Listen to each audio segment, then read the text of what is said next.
Low-key, Tyler was the saving grace to Euphoria, because the Tyler plotline was the first and very last time we ever had a plotline that tied major characters over the course of a season. Never saw that level of continuity from Samuel Levinson again. Never, not once. So Maddie hooks up with Tyler in the pilot to get back at Nate. Fast forward to episode 2, Nate's hitting her line. She's getting what she wants. So she's like, what? I have no recollection of that. Matter of fact, I blacked out.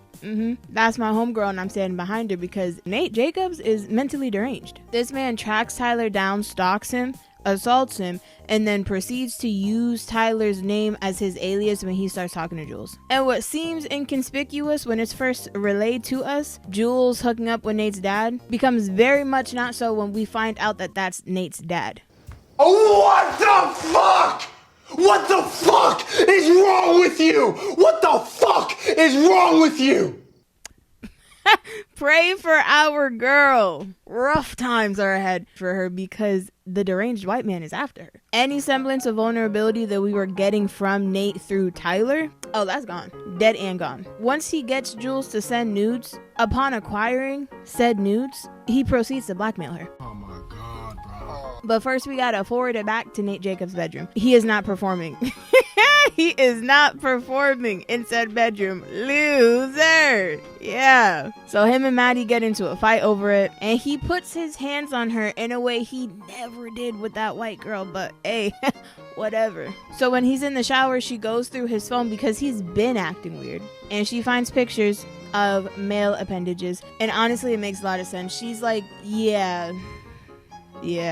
Fast forward to the carnival episode. He's upset because her outfit is revealing, and he's like, oh, my parents already don't like you. Mind you, his parents are probably a little racist and have the audacity to act like they're conservative, like we don't know what Nate Jacobs' daddy gets up to. What are we talking about? They get into another fight that turns physical. And at this point, Maddie's stuck in this abusive cycle where she knows that any argument with this man is going to end with him putting his hands on her. So she's just out to hurt his feelings. And she does. But she brings up the male appendages in his cellular device. Yeah. Next day at school, this girl passes out and they find the bruising on her neck. And of course, they suspect the evil white man attached to her hip 25/8 because duh. So Nate Jacobs, you're going to jail.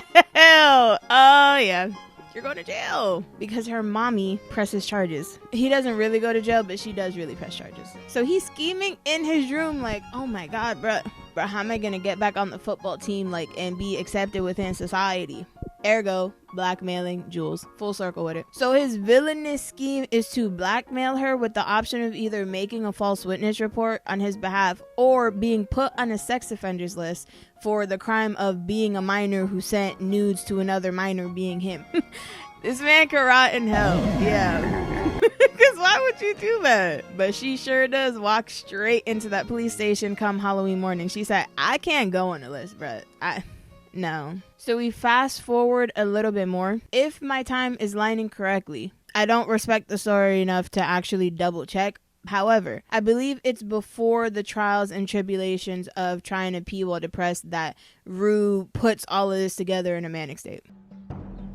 I'm a genius. She realizes Nate had to get out of the hole that is going to prison. So he framed Tyler for the assault of Maddie and got Jules to corroborate the story by making the false witness report. So Rue said, I'm calling my big brother on you. Yeah. And she gets Fez to handle it, and handle it he does. Top tier, bro. Gotta be, yeah, probably my favorite scene in the entire series. Nate Jacobs finally getting what's been coming to him, because he be acting real like big and bad. He be acting like real big and bad when it comes to the girls, but when it's a man, right. Right. Okay, roll the clip. No.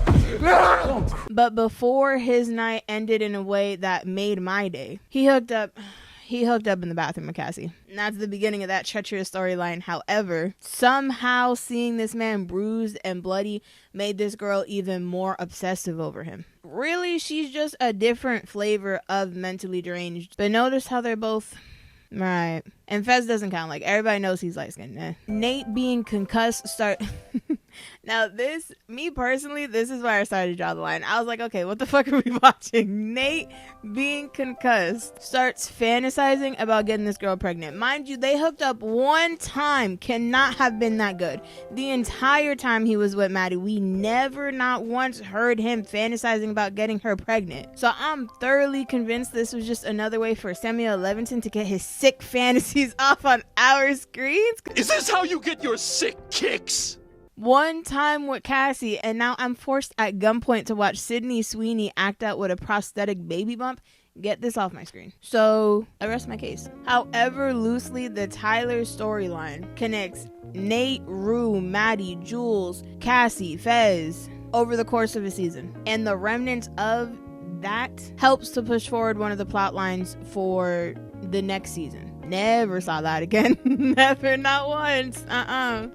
Like Samuel Levinson said, y'all want like continuity? Y'all want something that makes sense. Oh, I don't think this is the show for you. The closest, the very closest that we got to this was two warring drug dealers that we're supposed to care about for some reason. I don't know. I don't know, y'all. And Rue's working for both of them. Don't know why. Maddie gets tied up with one of them. Couldn't tell you why she thinks that's a good idea. And then somebody kills Nate Jacobs. I've seen enough.